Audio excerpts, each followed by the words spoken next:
Imagine trying to run a marathon while breathing through a straw. And half the track is actually on fire. Yeah, that's a good way to put it. Right. So that is basically what the global economy is doing today. So welcome to our deep dive into the August 26th Daily Tech Reader Brief. We're unpacking how physical bottlenecks are currently choking our digital future. And just a quick note before we dive in. Oh, yeah, good. Our sources today touch on some highly charged actions by President Trump and Canada and Iran. Right. Yeah, we aren't picking sides here. We're just here to map out the facts and help you understand the ideas driving the news. Exactly. So the big theme here is that the consequences of scale are really finally catching up to us. We have built this deeply interconnected world, just assuming resources and shipping lanes would always be there. Yeah, and now we're hitting the hard physical limits of those systems like all at the exact same time. Right. Let's look at those limits because Right. international trade it feels like it's seizing up. I mean, Canada is imposing $20 billion in retaliatory tariffs on American steel and dairy and farm equipment. Wow. And President Trump countered that by threatening 50% tariffs on Canadian autos by January 1st.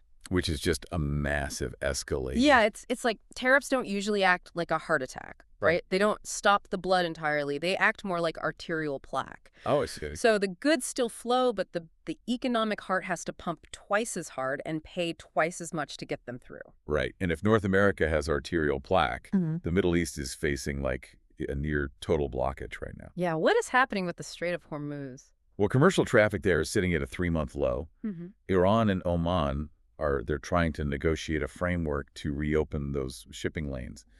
But Iran is demanding that military vessels be permanently barred. Permanently barred. So if you're listening and wondering why a Middle East shipping lane matters to you, the sources highlight a massive ripple effect. It's all about natural gas. Yeah. That bottleneck is severely constraining Qatar's liquefied natural gas exports, or LNG. Right. And those aren't just numbers on a spreadsheet. Europe relies heavily on those specific shipments.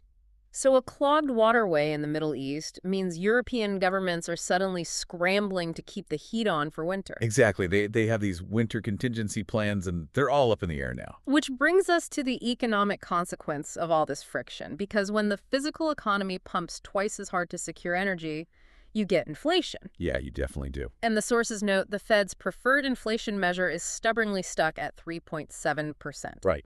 But this is where I struggle with the math. Borrowing money is expensive, and the physical economy is stalling. Yet Wall Street is just holding its breath for NVIDIA's quarterly earnings. Yeah. Because tech companies are spending money like water right now. Well, the NVIDIA report is basically the ultimate litmus test for the whole artificial intelligence boom. How so? Well, enterprise software vendors are under massive pressure to show corporate buyers actual measurable productivity gains from AI. But the infrastructure spending just keeps happening regardless. But how is that sustainable? The sources mention Anthropic has reportedly committed $45 billion just to rent AI computing capacity at a West Virginia data center. Yeah, $45 billion. Just to rent the servers. That sounds like a textbook bubble to me. It does look like a bubble if you view AI as traditional software. But these companies they're treating AI compute like a finite precious commodity. Oh, okay. They're betting tens of billions that securing this infrastructure now is literally the only way to survive the next decade. So the gamble is that the sheer scale of compute will eventually unlock capabilities that justify those staggering upfront costs. Right. It's a huge bet. So we have companies operating without financial speed limits, essentially. But the sources suggest society is finally trying to build new guardrails before it's too late. Yeah, like with Meta, they just agreed to an $18 billion settlement with nearly every state. Right over the teen social media addiction claims. Exactly. That $18 billion is effectively this massive retroactive tax on the harms of the last generation of tech.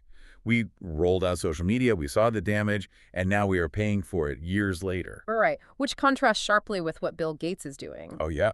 He is actively seeking talks with Chinese President Xi Jinping to establish international AI safeguards against biological and cyber threats. Which is proactive. Yeah, are we actually trying to install the brakes before we hand over the keys to the race car this time? Well, regulators seem to be trying at least. They're actively exploring whether international AI oversight should be modeled on strict nuclear inspection or aviation safety standards. Wait, but how does a nuclear inspection model even apply to software codes? Like, you can't just send an inspector to look at an algorithm. No, you can't inspect the algorithm, but you can inspect the facility. Oh, I see. Like, enriching uranium training advanced AI requires massive, trackable physical infrastructure. You need specialized chips and gigawatt data centers. You cannot hide a massive server farm.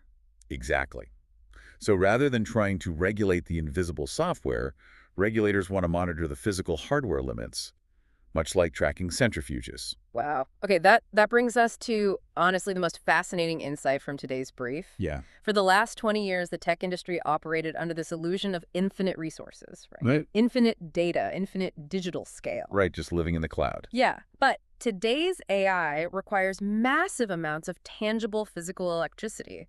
Tech has finally collided with the physical world. And the physical world always bats last. It does. The sources highlight extreme heat in the Southwest, reaching 110 to 115 degrees. Oh, wow. Yeah, forcing grid operators to urge immediate power conservation to avoid blackouts. That's intense. So I want to leave everyone with this to ponder. As data centers consume rapidly increasing amounts of electricity to power this AI revolution, what happens when the insatiable power demands of our digital future fundamentally collide with the physical reality of an overheating, maxed-out electrical grid?